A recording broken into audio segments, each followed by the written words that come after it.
Olá, eu sou o Fausto Ramos e eu estou aqui para fazer críticas contundentes.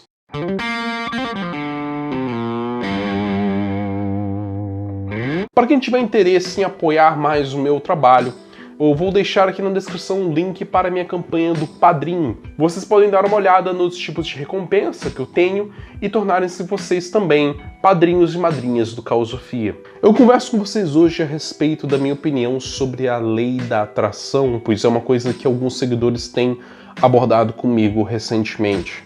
Para falar desse assunto, eu vou usar como exemplo algo que é bem típico do que acontece quando a gente vai se aprofundando mais em algum campo do conhecimento, ou então quando a gente estuda qualquer assunto a nível superior. Quando a gente está a nível fundamental, ensino médio, estudando alguns conteúdos relacionados à física, à matemática, dependendo do que a gente quer fazer, a gente consegue arredondar algumas constantes de modo a facilitar as nossas contas. Existe, por exemplo, o π, que é um valor muito necessário para nós conseguirmos calcular o comprimento de uma circunferência a partir do seu raio. Eu já vi casos que diziam que dava para arredondar π ao valor de 3. Dentro do ensino médio é bem provável que você utilizou bastante o π igual a 3,14. Eu já cheguei a usar o valor de π igual a 14,15,926. Quando você vai calcular algo que corresponde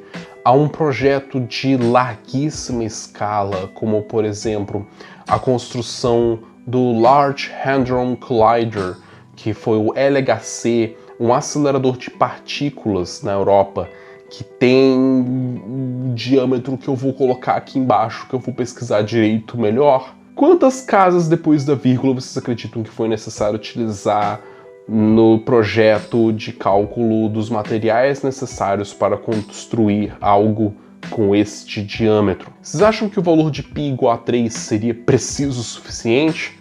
Com certeza não. π igual a 3,14?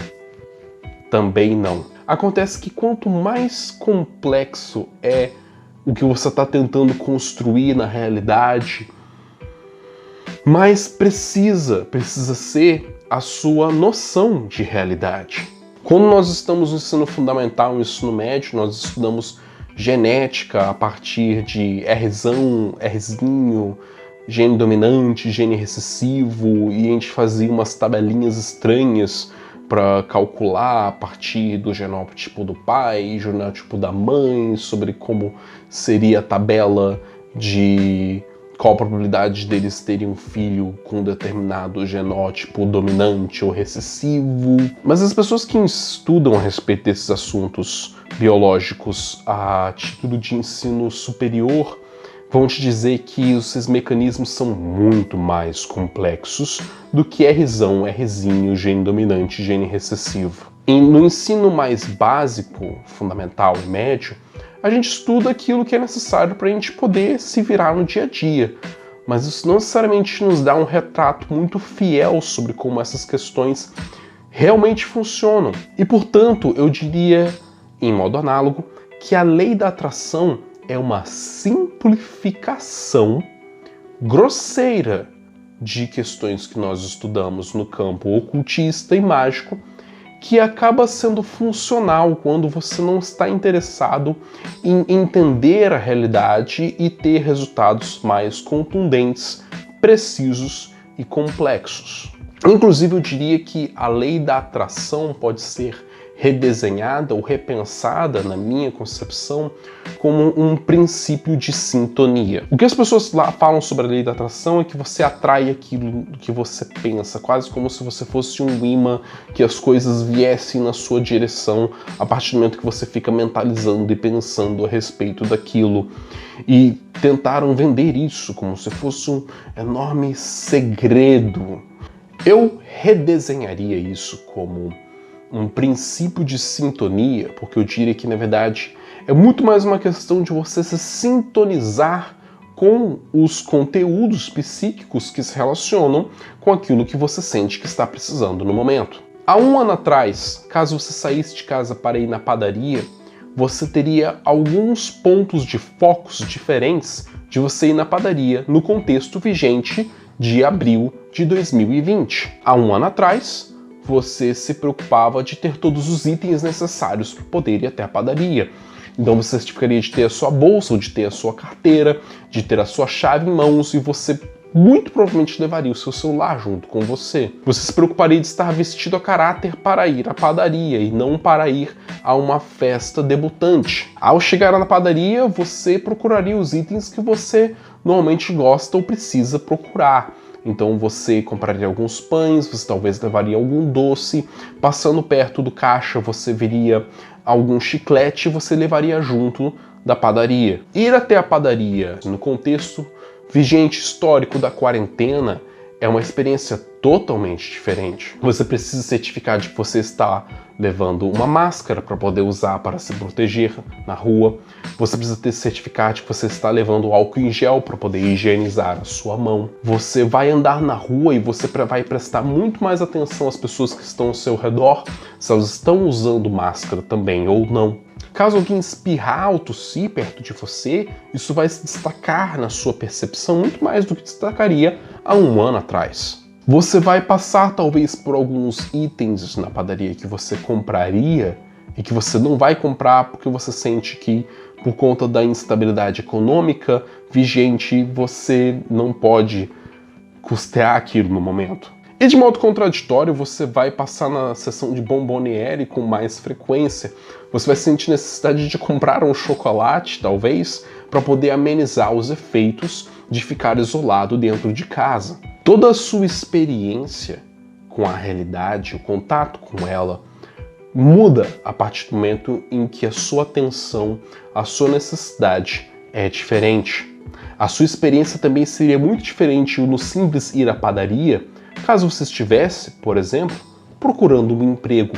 E é aqui que eu faço o vínculo com a lei da atração. A lei da atração diz que você atrai aquilo que você está o tempo todo mentalizando. Eu diria que você não se atrai, você se sintoniza quase como alguém que sintoniza na frequência de rádio certa para poder escutar aquela transmissão de rádio. Então, quando você sai para ir na padaria, quando você está no contexto de procurar um emprego, você com certeza vai deixar de comprar muitas coisas por estar preocupado ou preocupada com a possibilidade de não poder fechar a conta no mês seguinte, dependendo de como você tiver trabalhado ou não as suas finanças. Você vai ver anúncios de emprego em algum lugar que tem um cartaz dizendo que está aceitando ou contratando ajudantes, ou que está contratando secretárias, ou que está contratando garçons. Não é como se esse tipo de anúncio não estivesse presente no seu dia a dia. É que eles destacam a sua percepção muito mais do que se destacavam antes. Existem até, inclusive, obviamente, vários fatores inconscientes lhe conduzindo a experiências como a perceber uma conversa de alguém em algum comércio em que você está, dizendo que fulano de tal está faltando e chegando muito atrasado, que é provável que ele vai ser mandado embora, e você automaticamente pensa, eu acho que vai surgir uma vaga de emprego aqui. Ou então fatores inconscientes subliminares que vão te conduzir a determinados contextos que você não seria conduzido ou conduzida antes, caso vocês não estivessem procurando um emprego, como o contexto de conversar com alguém que te indicou para o emprego pelo WhatsApp, porque você conversou com tantas pessoas a respeito dessa necessidade que a oportunidade de repente surgiu. Dependendo de onde você concentrar ou não a sua atenção, vocês vão interagir de um modo diferente com a realidade, e é a isso que eu vou atribuir o efeito que as pessoas chamam de lei da atração.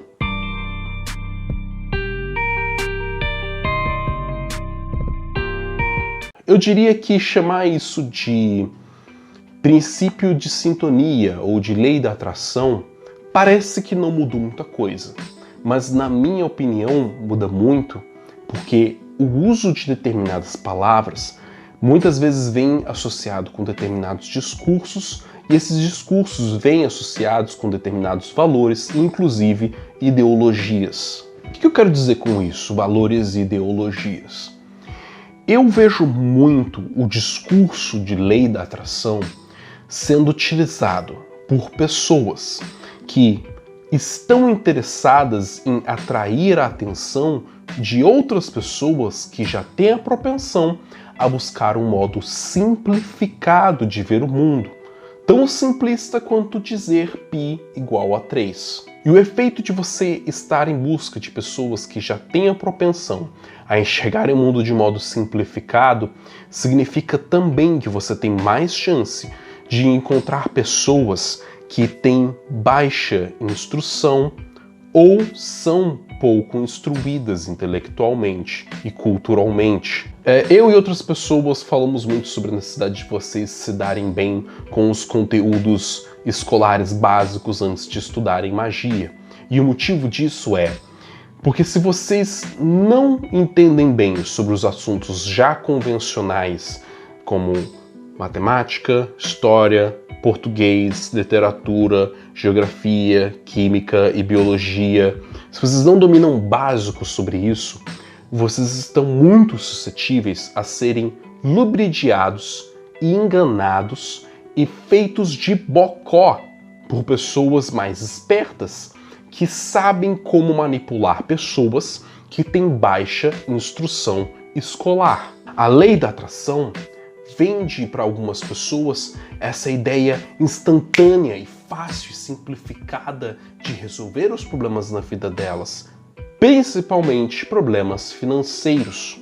Existem pessoas propensas a pagarem altos valores por cursos de como ficarem mais ricas ou de como terem mais prosperidade, porque elas querem atrair prosperidade para elas por meio de um curso de lei da atração junto com lei da vibração, porque elas viram uma especialista na internet que fala sobre esses assuntos e são doutores na área, como se houvesse doutorado em lei da vibração e lei da atração.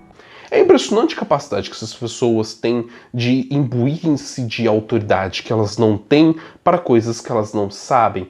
E mais fascinante ainda, que elas são capazes de encontrar pessoas com ainda menos instrução do que elas para caírem nessa cilada. Eu repito que não é que lei da atração é falsa ou não dá resultado.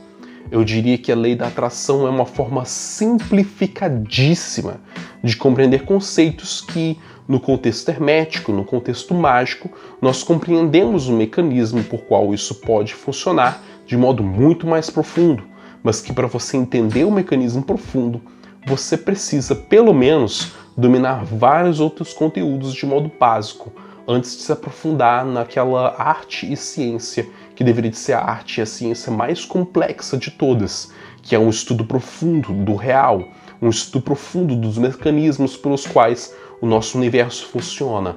Essa ciência se chama magia.